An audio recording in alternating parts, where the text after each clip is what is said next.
கும்பகோணம் அருகே மணஞ்சேரி கிராமத்தில் உள்ள ஸ்ரீ மகா காளியம்மன் ஆலயத்தில் மகா கும்பாபிஷேகம் சிறப்பாக நடைபெற்றது. இதில் ஏராளமான பக்தர்கள் கலந்து கொண்டு சுவாமி தரிசனம் செய்தனர். கும்பகோணம் அருகே மணஞ்சேரி கிராம புது தெருவில் உள்ள ஸ்ரீ மகா காளியம்மன் ஆலயத்தில் கும்பாபிஷேகம் செய்திட திட்டமிட்டு திருப்பணிகள் செய்து முடிக்கப்பட்டதைத் தொடர்ந்து நேற்று 18ஆம் தேதி சனிக்கிழமை யாகசாலை பூஜைகளுடன் விக்னேஸ்வர பூஜை, கணபதி ஹோமம், நவகிரக ஹோமம், லட்சுமி ஹோமம், வாஸ்து சாந்தி, கோபூஜை நடைபெற்று காவிரி ஆற்றிலிருந்து கலசங்களில் புனித நீர் கொண்டு வரப்பட்டு கும்ப அலங்காரத்துடன் யாகசாலை பிரவேசம் நடைபெற்று முதல் கால யாக பூஜைகள் தொடங்கியது.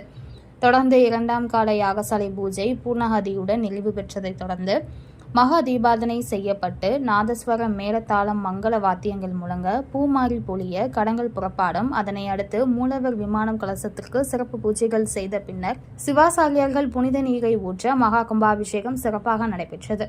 இதில் ஏராளமான பக்தர்கள் கலந்து கொண்டு சுவாமி தரிசனம் செய்தனர். நிகழ்ச்சி ஏற்பாடுகளை ஆலய நிர்வாகிகள், பொறுப்பாளர்கள் மற்றும் இளைஞர்கள் சிறப்பாக செய்திருந்தனர்.